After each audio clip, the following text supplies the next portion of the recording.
qu'on me ramène mes reines. Bonjour à tous et à toutes, et voici dans notre épisode bonus de Et si les queens étaient, quelles seraient-elles? Alors aujourd'hui, la semaine dernière, ça a été Cam qui a été sorti, et donc j'avais fait une petite liste, une queen, un thème, histoire d'avoir un petit peu de surprise. Et donc là, cette fois-ci, le thème, c'est forcément un thème qui devait aller avec Cam, hein. Et donc, comme le drag de Cam est un drag très princesse, j'avais décidé d'associer Cam avec des rois et des reines. Hey, salut mamie, tu te sens de jouer à ça? Ouh, ça va pas être facile. On parle de roi et reine de l'histoire ou on parle de roi et reine dans la fiction? Alors, on parle de gens qui sont rois et reines, soit dans l'histoire, soit dans la fiction. Peu importe, moi j'avoue que je pense que je vais être plutôt team histoire, parce que c'est un peu plus ma culture, mais on est open. Mais on parle vraiment de monarque. On parle pas de drag queen ou de drag king, hein. On parle de roi et de reine. Et est-ce qu'on inclut les princes et les princesses ou est-ce qu'on inclut vraiment que les rois et reines? C'est ce que j'allais dire. Allez, on est d'accord pour inclure les princes et les princesses. Okay. On va être un peu généreux, voilà. Et donc là, je te propose qu'on fasse les queens par ordre alphabétique. Ok. Voilà. Histoire de varier un petit peu, qu'on les fasse pas toujours toutes dans le même ordre. Donc voilà. Ordre alphabétique oblige. La première à passer, c'est Ellipse. Alors, moi, je vais être honnête. Pour moi, Ellipse, si je devais prendre un roi ou une reine, et on peut inclure les empereurs et les impératrices, évidemment, moi, je pense à la grande impératrice, à savoir Sissi. C'était une bête de mode, Sissi. Ah, forcément. Moi, j'aurais été, mais tu vas me dire que ça rentre pas dans cette catégorie, je suis très nerveuse. J'aurais dit Cléopâtre. Cléopâtre, oh! Parce que il y a cette élégance, ce portrait altier. Ouais, j'aurais dit Cléopâtre. Voilà. Ouais, mais alors Cléopâtre façon Liz Taylor, en fait. Maybe.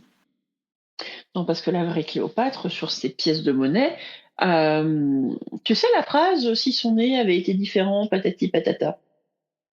Oui. Bah, elle avait un nez marqué. Alors, voilà.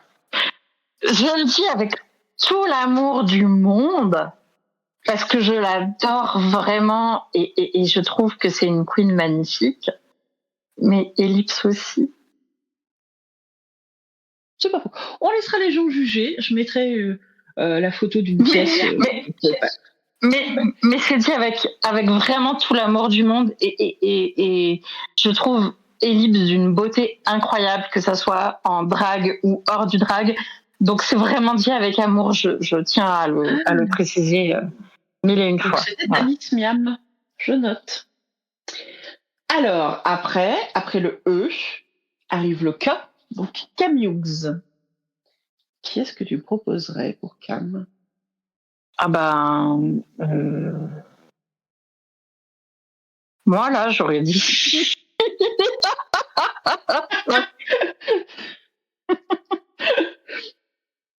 D'accord, ok, je note. On échange. Alors, moi pour Cam, je vais proposer une reine qui n'est pas forcément très connue en Europe. C'est une reine contemporaine, c'est Jetsun Pemba. C'est la reine du Bhoutan. C'est la plus jeune reine actuellement au monde. Et c'est une nana, quand on la voit sur les photos, je pense que Cam pourrait lui piquer des tenues. Alors c'est pas des tenues de princesse occidentale, hein, mais je pense que c'est des tenues que Cam pourrait complètement lui piquer. Donc voilà. Après, on enchaîne sur la Big Bertha. pour Bertha, je pense que moi, je vais proposer la reine dont je tire mon pseudo, à savoir la reine Victoria, parce qu'elle a peur de C'est ce rien. c'est Elle ce que fait ce qu'elle veut. J'allais dire Victoria. On tombe d'accord. Et alors, pour l'anecdote, la reine Victoria était aussi hors norme quelque part. C'était une femme qui était petite, qui était assez grosse, surtout avec le temps. Mais surtout, la reine Victoria a porté officiellement le deuil de son époux pendant très longtemps, ce qui ne l'a pas empêché visiblement d'avoir des amis de cœur, hein, comme on disait à l'époque. Bref, des amants. Alors, est-ce qu'elle est passée à l'acte ou pas, on n'en sait rien, et je pense qu'on n'est pas prêt de le savoir. Mais ça la dérangeait pas, voilà, d'avoir une vie amoureuse en dehors des liens du mariage. Donc voilà, je trouve qu'il y a ce côté hors norme qui va bien aussi avec Bertha, qui n'est pas dans les normes non plus. S'ensuit Magnetica. Oh, oui, j'aurais dit.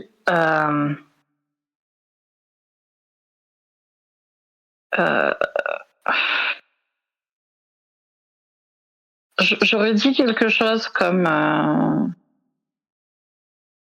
une princesse siamoise ou quelque chose comme ça.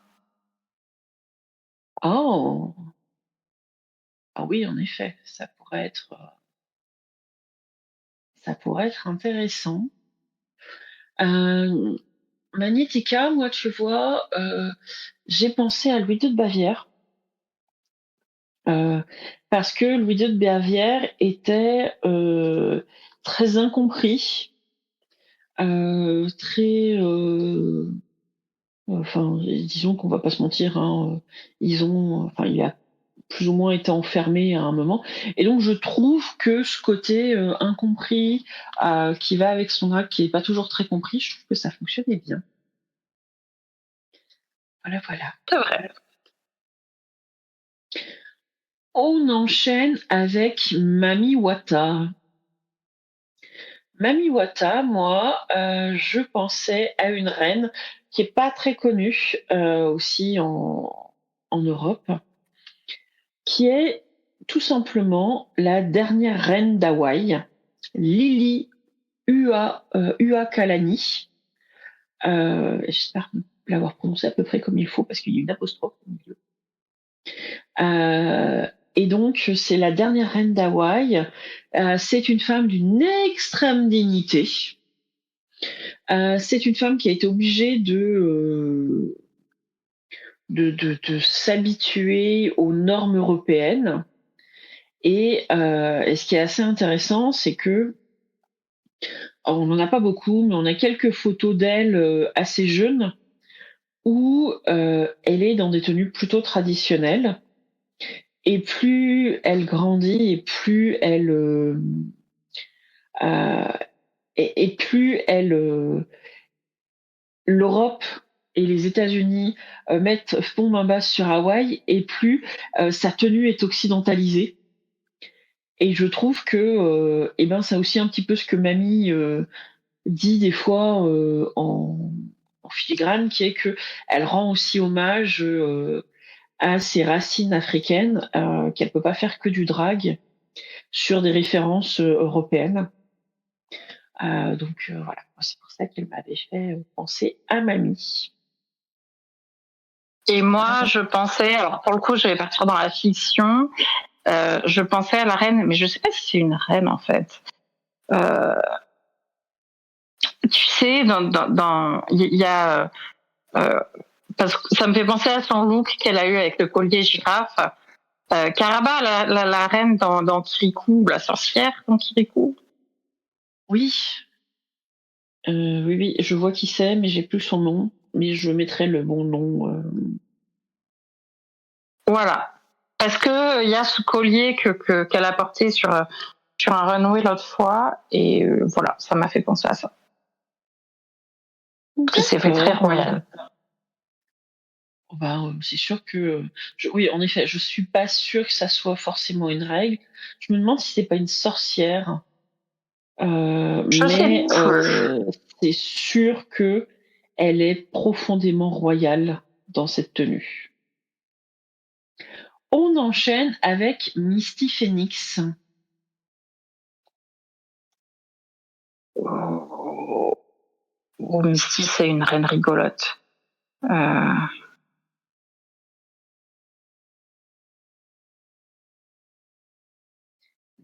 Tu vois qui, toi? Alors moi, tu vois, alors c'est pas tout à fait une reine, mais ça le sera bientôt. Enfin bientôt, pas trop vite, j'espère quand même. Moi, je pense à Kate Middleton Hmm, parce qu'elle est très normée, mais elle a l'air d'être quand même assez fun cette femme. Enfin, je veux dire, je sais pas. On reste dans le thème Eurovision de la semaine dernière, hein, mais elle a quand même joué du piano pour introduire le début de l'Eurovision une année. Elle va se rouler plus ou moins dans la boue avec les scouts de temps en temps. Elle joue dans la forêt avec ses enfants. Enfin, je sais pas, je trouve qu'elle a l'air d'être en fait assez fun quand elle est pas en représentation dans une calèche. d'accord. Ouais, je sais pas. C'est pas ce que j'aurais dit. Je serais partie sur une reine de France, euh, type, je sais pas pourquoi j'ai Anne de Bretagne dans la tête. Écoute, on ne juge pas. Anne de Bretagne est un très bon choix.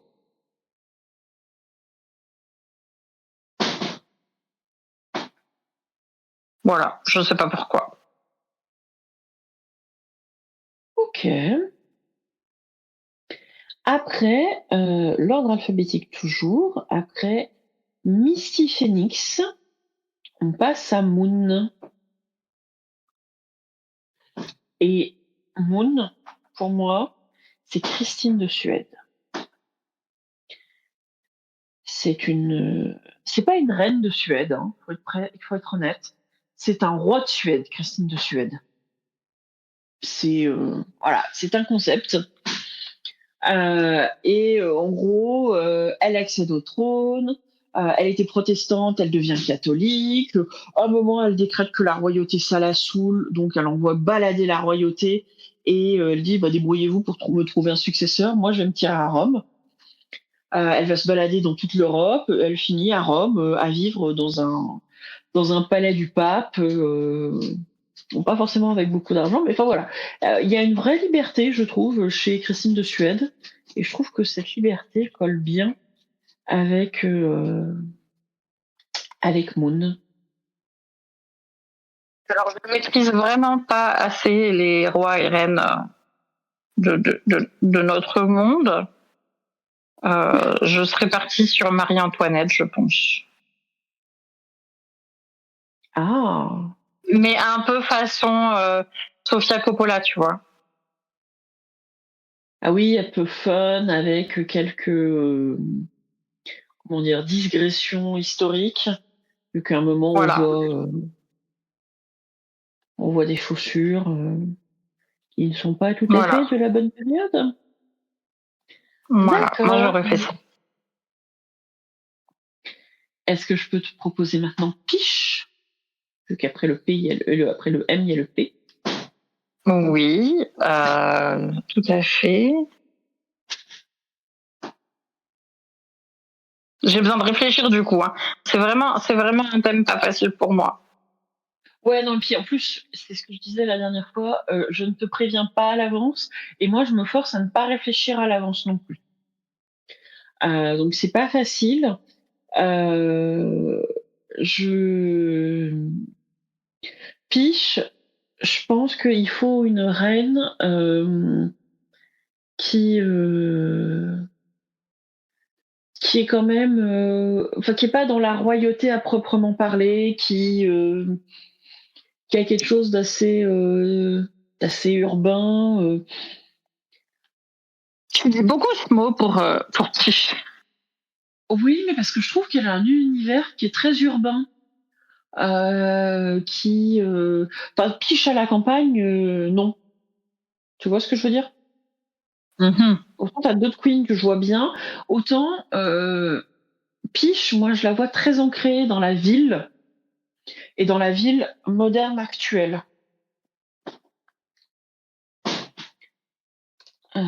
C'est voilà, si tu vois, si tu veux, moi, pour moi, la reine, alors c'est pas tout à fait une reine, ça serait Charlène de Monaco. Ah.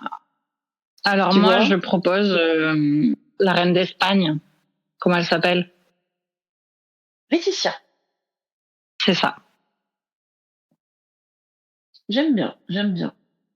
Mais oui, oui, je dis beaucoup que elle est urbaine, Piche. Mais parce que c'est le sentiment profond que j'ai, c'est quelqu'un ancré dans la ville, dans une ville actuelle, quoi. C'est peut-être faux, hein, mais voilà. S'ensuit Pounani. Oh, Euh, Punani, c'est la reine dans Alice au pays des merveilles. oh, d'accord, d'accord, d'accord. Ouais, j'aurais pas pensé à ça, mais oui, il y a de l'idée, il y a de l'idée. Euh, Moi, on est toujours dans une vraie reine. Enfin, c'est plus une reine aujourd'hui parce que elle, elle, elle a abdiqué il y a quelque temps. Mais moi, je pense à Margaret II de Danemark. Margaret II du Danemark, en fait. Alors pourquoi je pense à elle? C'est parce qu'elle a été reine hein, pendant tout un paquet d'années. 52 ans, me disent mes petites notes. Mais c'est aussi une femme qui a eu des activités à côté, qui n'a pas juste été reine. Elle a illustré des bouquins. Euh, elle a, euh, elle a aussi participé à la création de tenues de ballet. Enfin voilà, elle a une vraie activité créative à côté et pas forcément des activités créatives comme on peut s'attendre de la part d'une reine. Euh, je trouve ça assez chouette. Elle a fait de la scénographie, elle fait de la broderie, elle a créé des étoffes, elle fait de la peinture, de l'aquarelle. Enfin, tu vois, je trouve qu'il y a un côté très.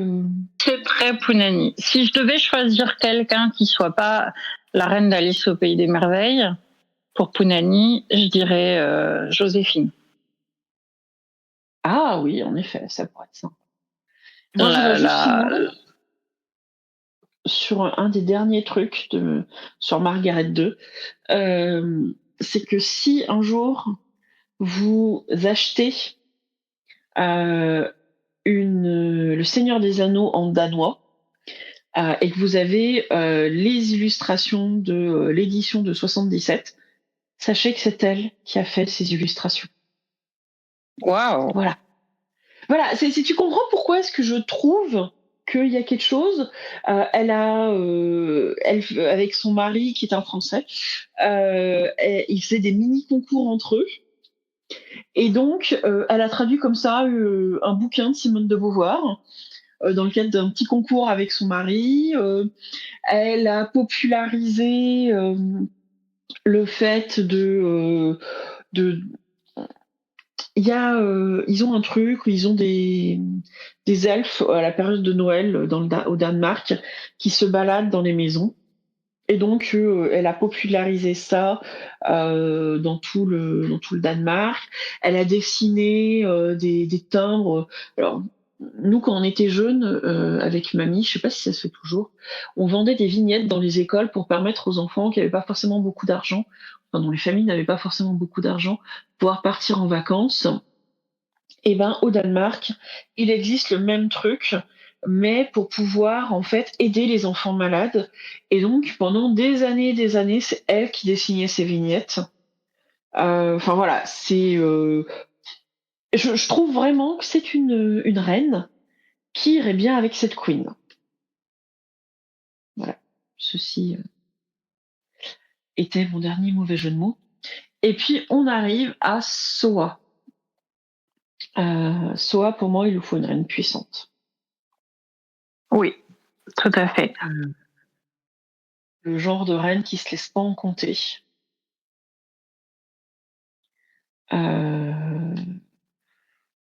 Je sais pas forcément qui comme ça, pour être honnête.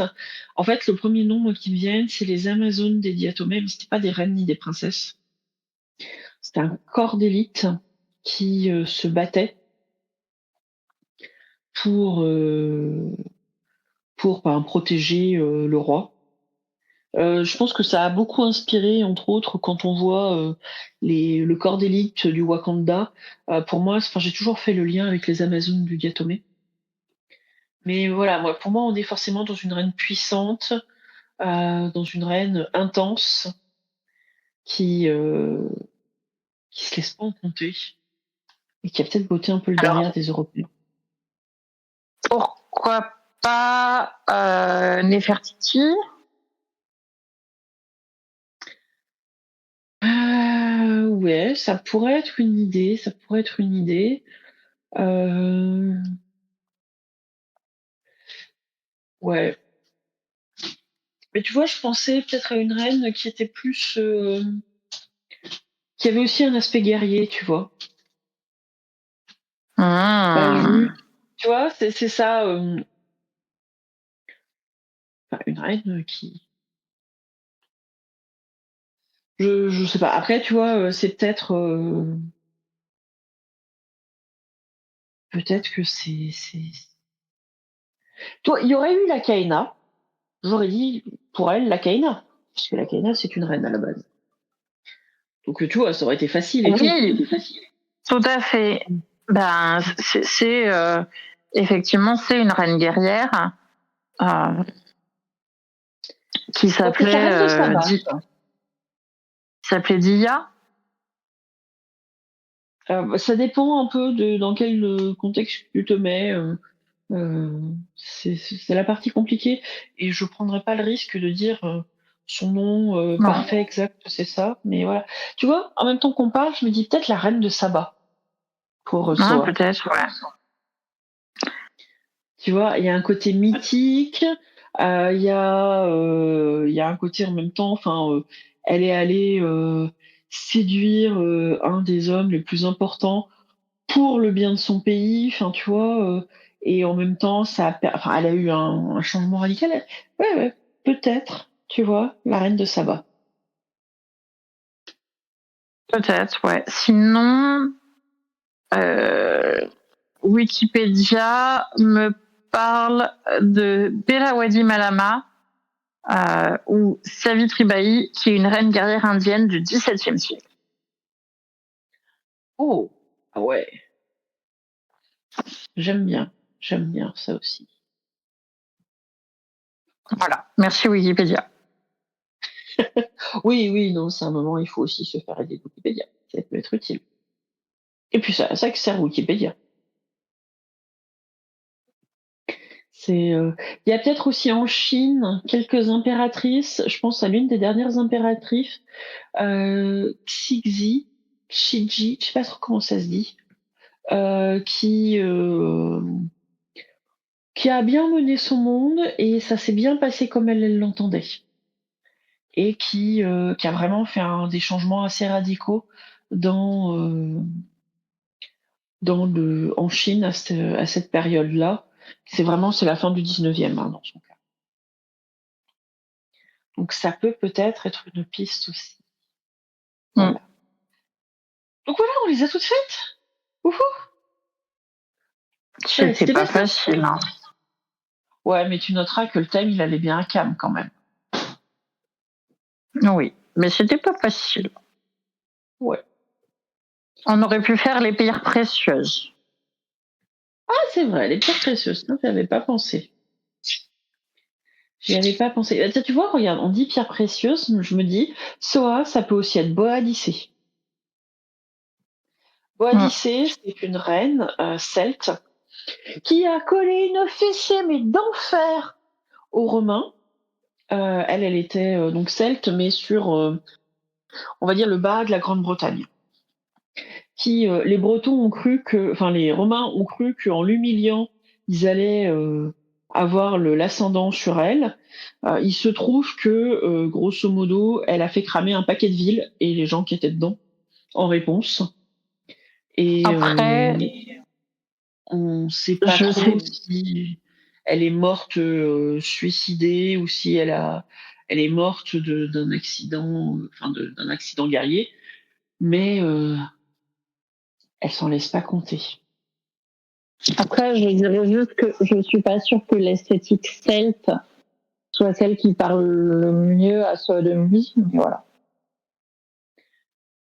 Oui, en effet. En effet, c'est peut-être pas non plus l'esthétique qui lui parle le plus. Mais en termes de badass, je pense que par contre, ça peut bien passer. Badass, exactement. Oui. Bon, eh ben écoutez, on est pas mal là. Je vous propose donc qu'on se retrouve d'ici quelques jours pour le prochain débrief de l'épisode, donc la demi-finale.